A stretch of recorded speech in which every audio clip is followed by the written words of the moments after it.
tidak pernah ya ada panggilan telepon atau tidak pernah ada video call antara Nikita dengan Reza Gladys ya. Tapi di putusan ini ya, di putusan 362 ini ya, ini disimpulkan oleh majelis hakim dengan mengatakan bahwa pernah ada pembicaraan antara terdakwa dengan Reza Gladys.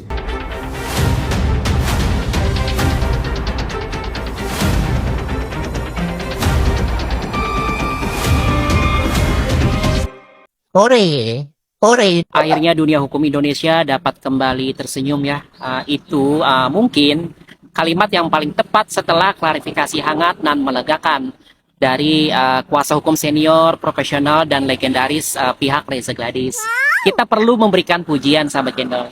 Akhirnya muncul juga penjelasan bahwa ternyata mereka punya kok surat kuasa istimewa ya, yang katanya sudah ditandatangani sejak September 2025. Hanya saja saat itu ya emang nggak dibawa. Ini tanggalnya 29 September 2025 ini tanggal. Untuk surat kuasa istimewa. Dan jujur saja sih ya, klarifikasi ini memang patut banget kita apresiasi ya. Setidaknya dunia advokasi Indonesia bisa menarik napas lega. Bayangkan sampai channel, kalau misalnya tuduhan advokat lupa gitu ya, advokat senior, legendaris, dan profesional ya, lupa memperbaharui surat kuasa. Dan itu benar gitu ya. Nah, itu bukan sekedar memalukan sih ya. Itu bisa jadi tragedi nasional bagi para pecinta hukum acara di Indonesia. Syukurlah itu tidak terjadi gitu ya. Ya, walaupun tentu saja ya masih menyisakan satu tanda tanya imut di kepala kita ya. Kalau misalnya surat kuasanya memang sudah ada sejak September 2025. Apa kemarin nggak ditongolin aja? Tapi baiklah, dunia hukum itu memang penuh dengan keindahan yang misteri ya. Nah, biar yang lain yang belum paham juga ikut tercerahkan ya. Surat kuasa istimewa itu adalah surat kuasa khusus ya, yang secara tegas memberikan wewenang tertentu kepada advokat, misalnya hadir untuk mewakili klien ya, dalam tindakan-tindakan hukum yang sifatnya tidak bisa diwakilkan lewat surat kuasa biasa.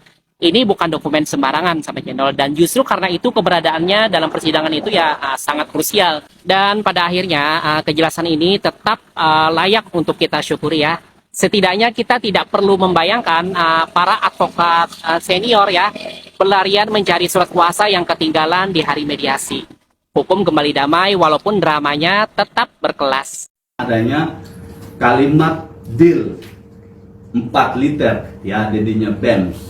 Ya, itu kemudian disimpulkan oleh hakim bahwa makna dari deal 4 liter jadinya BEMS itu adalah permintaan uang yang 4M.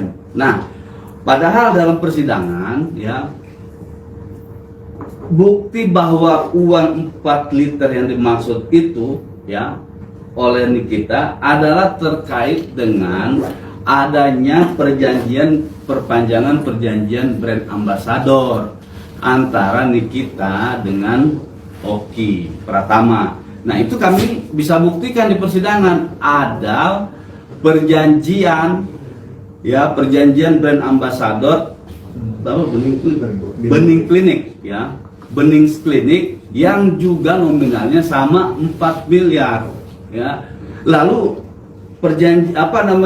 deal 4 liter jadinya BEMS itu disalah tafsirkan oleh majelis hakim Pengadilan Negeri Jakarta Selatan dengan menafsirkan bahwa duit itu adalah duit dari Reza ya, padahal itu duit dari Oki Pratama. Dan kita bisa buktikan, kami membuktikan di persidangan bahwa ini ada pembayaran dari resi pembayaran Bank Mandiri ya. Itu kalau nggak salah ada di bukti T56 kami di di persidangan sebelumnya. Nah, yang inilah menurut kami yang kami sampaikan ya di dalam alasan memori banding itu, bahwa hakim ya dalam menjatuhkan putusan ini banyak salah menafsirkan fakta ya. Kemudian hakim juga telah melakukan manipulatif terkait dengan fakta-fakta yang tadi kami sampaikan, bahwa tidak pernah ya ada panggilan telepon atau tidak pernah ada video call antara Nikita dengan Reza Gladys, ya. Tapi di putusan ini, ya, di putusan 362 ini, ya, ini disimpulkan oleh majelis hakim dengan mengatakan bahwa pernah ada pembicaraan antara terdakwa dengan Reza Gladys yang kemudian dijadikan sebagai bukti dalam perkara ini. Nah, dengan fakta, dengan putusan yang keliru ini yang sudah disampaikan oleh majelis hakim, ya, maka tentu pengadilan tinggi harus melihat ini secara objektif, ya. Kita menyampaikan hal-hal yang seperti ini adalah untuk dalam rangka menegakkan kebenaran, ya.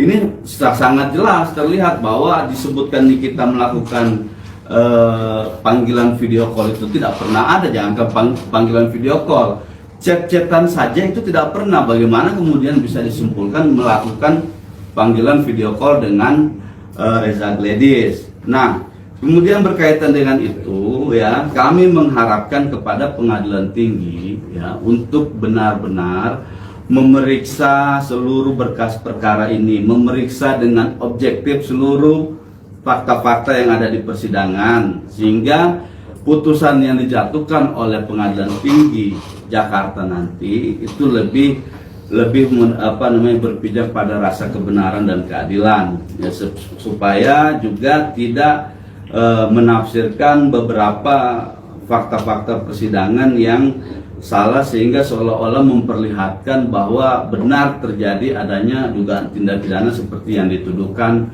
oleh jaksa penuntut umum kepada klien kami Nikita dan Ismail. Nah, itu poin terkait dengan tindak pidananya, ya. Nah, nanti berkenaan dengan pertanyaan kedua oleh rekan-rekan media tadi soal gugatan perbuatan melawan hukum dan hasil apa kemarin mediasi, nanti biar Bang Dr. Maruli yang jelaskan. Silakan. Assalamualaikum warahmatullahi wabarakatuh. Waalaikumsalam. Terima kasih teman-teman media semuanya. Terkait dengan perkembangan persidangan mediasi perkara nomor 1000 garing PDTG 2025 itu kemarin tanggal 25 November 2025 telah dilaksanakan mediasi ketiga. Nah, agenda mediasi ketiga itu adalah agenda proses kausus, ya. Jadi sebelumnya itu ada mediasi pertama di mana mediator menyampaikan atau menunjuk kami untuk mengajukan proposal penawaran dalam proses mediasi. Nah, itu kami sudah sampaikan pada pertemuan kedua, ya, yaitu teman-teman sudah tahu sendiri berapa nilainya, yaitu 200 miliar rupiah.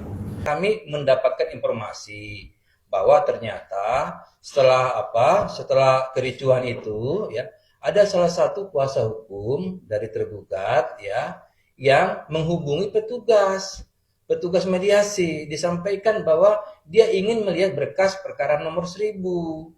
Disampaikan petugas ini, Pak, mesti ada izin dari mediator. Tapi karena didesak, akhirnya petugas ini menyerahkan. Bapak mau lihat apa? Kan gugatannya sudah ada sama Bapak, gitu. Ternyata dia mau tukar. Surat kuasa 489 itu mau diambil, yang ada tadi sama mediator itu dia mau ambil, ditukar dengan surat kuasa istimewa nomor 1000.